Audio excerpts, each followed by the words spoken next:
Kuru öksürük çocuklarda olduğu zaman eğer bir viral enfeksiyona bağlıysa arka arkaya birkaç öksürük olur ama böyle çok inatçı, gece uyandıran, koşunca artan bir öksürük meydana gelmez çoğu zaman.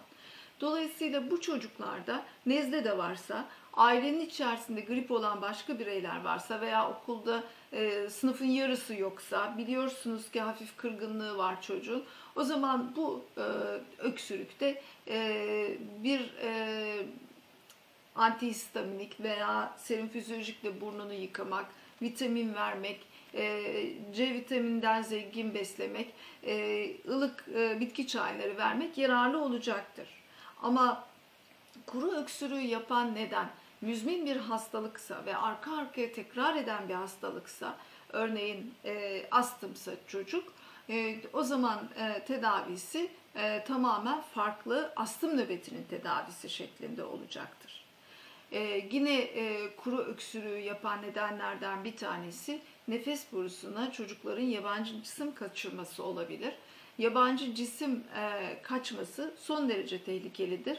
Fark edilmezse, anlaşılmazsa akciğerin o bölgesinde kalıcı zararlara neden olabilir.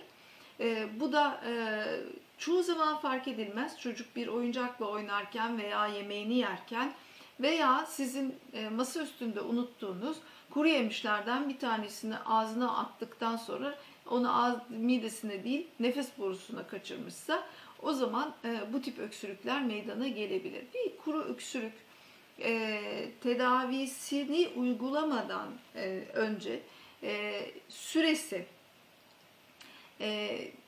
başka belirtilere eşlik edip etmediğine bakmak gerekir. Kısa süreli bir enfeksiyonun tedavisi farklı yapılacaktır. Uzun süren kronik kuru öksürüğün nedeni başkadır, tedavisi başka yapılacaktır. Aniden başlamış kuru öksürük, daha önce çocuğun hiç gribi yokken ortaya çıkmışsa, bu da bir yabancı cisim akla getireceği için onun araştırılması gerekecektir.